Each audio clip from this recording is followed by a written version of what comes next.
బాధితులు వచ్చిండ్రు, వారికి న్యాయం చేకూర్చాలని గతంలో మాదిరిగా ప్రభుత్వం తలపెట్టినటువంటి రిజర్వాయర్ అనేది న్యాయసమ్మతం కాదు, ప్రత్యామ్నాయ మార్గాలు ఉన్నాయి, ముంపును ఆపాలి అని చెప్పి వాళ్ళు చేస్తున్న డిమాండ్కు టీజేఎస్ సంపూర్ణ మద్దతు తెలియజేస్తూ ఉంది.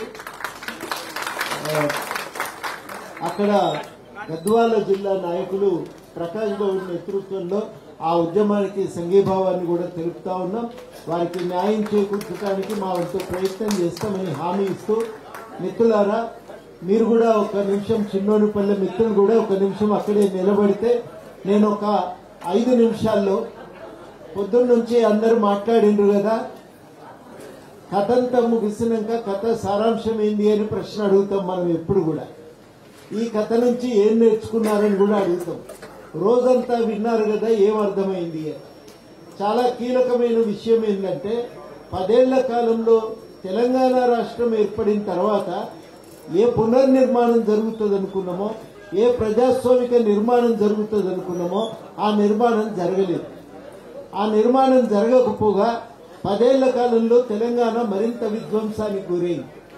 ఎక్కడ చూసినా మొన్న ఒక ముఖ్యమైనటువంటి ఒక అధికారిని కలిస్తే ఏమన్నాడంటే, ఎక్కడ చేసినా ఏం లేవు సార్, అంతా ఖాళీనే, పైన వాళ్ళు పైన తింటే కింద వాళ్ళు కింద పంచుకొని తిన్నారు, మొత్తం మీదనైతే నిధులు లేవు, ఖజానా ఖాళీ అయిపోయింది, పని మొదలు పెడదామంటే ఎక్కడ మొదలు పెడదామో అర్థం కాని పరిస్థితి.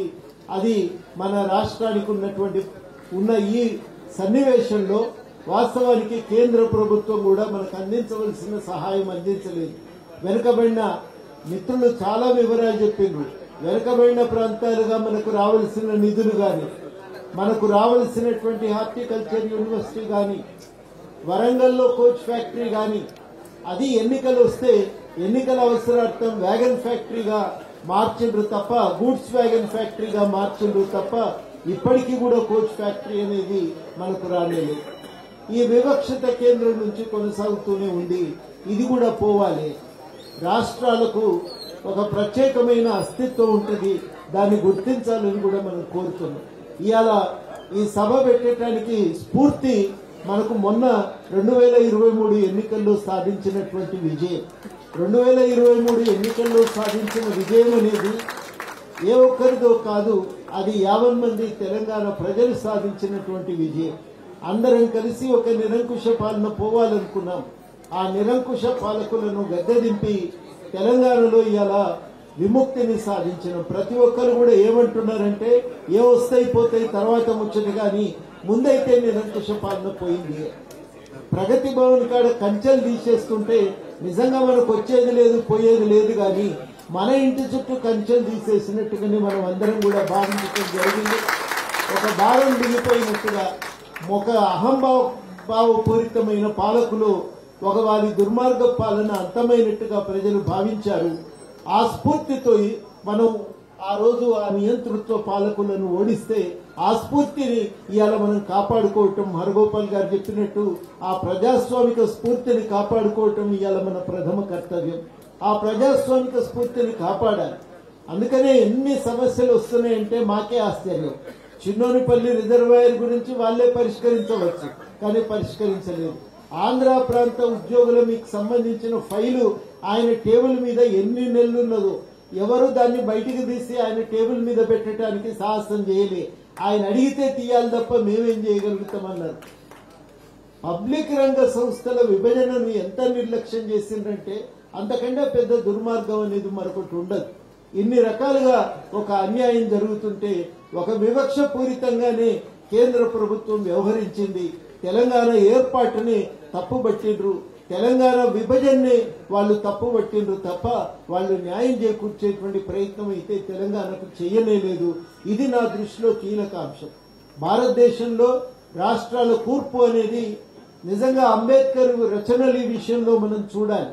విదర్భ మీద ఆయన రాసిన రచనలు కానీ, లేకపోతే రాష్ట్రాల పునర్వ్యవస్థీకరణ మీద కేంద్రంలో చర్చ జరిగినప్పుడు, పార్లమెంట్లో చర్చ జరిగినప్పుడు ఆయన రాసిన వ్యాసాలు కానీ, వాళ్ళు చాలా నిజానికి సూక్ష్మంగా చదివితే అర్థమయ్యే విషయం ఏంటంటే రాష్ట్రాల ఏర్పాటు అనేది ఆయా దేశంలో ఉన్న బహుళత్వాన్ని కాపాడే లక్ష్యంతో, ఆయా ప్రాంతాల వికాసానికి తోడ్పడే విధానంగా ఆయా ప్రాంత ప్రజల భాగస్వామ్యాన్ని పెంచే విధంగా ఉండాలనేటువంటి లక్ష్యంతో ఆయన అనేక సూచనలు చేసింది. ఆ బహుళత్వాన్ని ఇవాళ పూర్తిగా కేంద్ర ప్రభుత్వం విస్మరిస్తూ పూర్తిగా ఒక గుత్తాధిపత్యాన్ని చెలాయించాలనే ప్రయత్నం జరుగుతున్నటువంటి సందర్భం ఇది. మొన్న ఏ స్ఫూర్తితో వ్యవహరించడమో అదే స్ఫూర్తితో మనం వ్యవహరించకపోతే రాష్ట్ర ప్రతిపత్తిని గాని రాష్ట్ర అభివృద్ధిని గాని ఆకాంక్షించిన మనలాంటి వాళ్ళము ఆ లక్ష్యాన్ని చేరుకోవటం అనేది సాధ్యం కానే కాదు. కాంగ్రెస్ పార్టీ మనమందరం ఓటేసిన ఒక ప్రత్యామ్నాయంగా గెలిపించినాం. ఇవాళ తప్పనిసరిగా ఆ పార్టీని ఒక వాళ్ళ ద్వారా మన ఆకాంక్షలు నెరవేర్చుకోవటానికి మనకు ఒక హక్కు ఉంది, అధికారం ఉంది. ఖచ్చితంగా వాళ్ళని అడుగుదాం, సాధించుకోవటానికి అన్ని రకాలుగా మనం ఒక ప్రయత్నం చేద్దాం. మాటాముచ్చట ద్వారా సాధించుకునే ప్రయత్నాలన్నీ జరగవలసిన అవసరమే ఉంది. ఆ ప్రయత్నం సీరియస్ గానే చేస్తాము. మిత్రపక్షంగా మనం ఆ బాధ్యతను సీరియస్ గానే కొనసాగిస్తాం. కానీ చాలా ముఖ్యమైన విషయం ఏంటంటే ఈ ప్రజాస్వామిక స్ఫూర్తిని విస్తరించే విషయంలో తెలంగాణ జనసమితి గాని ఆ మాటకు వస్తే విద్యావంతుల వేదిక లాంటి ప్రజా సంఘాలు గాని వాటి పాత్రను కూడా పోషించవలసిన అవసరం ఉంది. మనందరికీ ఒక పాత్ర ఉంది. ఏ చైతన్యాన్ని రగిలించి ఇవాళ తెలంగాణలో ప్రజాస్వామిక మార్పు కారణమైనమో రేపు తెలంగాణ నిర్మాణానికి కానీ రేపు పార్లమెంట్ ఎన్నికల్లో డిమాండ్ల సాధన కోసం ప్రజలను కదిలించడంలో కానీ మనం అందరం కూడా ఒక కీలకమైన పాత్ర పోషించవలసిందే. మన డిమాండ్లు ఎజెండా మీద నిలబడి అవి పరిష్కారం అయ్యే విధంగా మనం అందరం కూడా ఒక ప్రయత్నం చేయవలసిందే. అది ఇవాళ మన మీద ఉన్నటువంటి అదనపు బాధ్యత. ఆ బాధ్యతను మనం అందరం గుర్తెరిగి వ్యవహరించాలి. ఇవాళ ఇక్కడ మాత్రమే కాదు, జిల్లాలలో కూడా మనం ఇటువంటి సదస్సులు మనకి ఇంకా ఒక స్పష్టత అనేది ఇప్పుడున్న పాత్ర మీద ఇంకా ఒక స్పష్టతను మనం ప్రజలకు కూడా ఇవ్వవలసినటువంటి అవసరం ఉంది.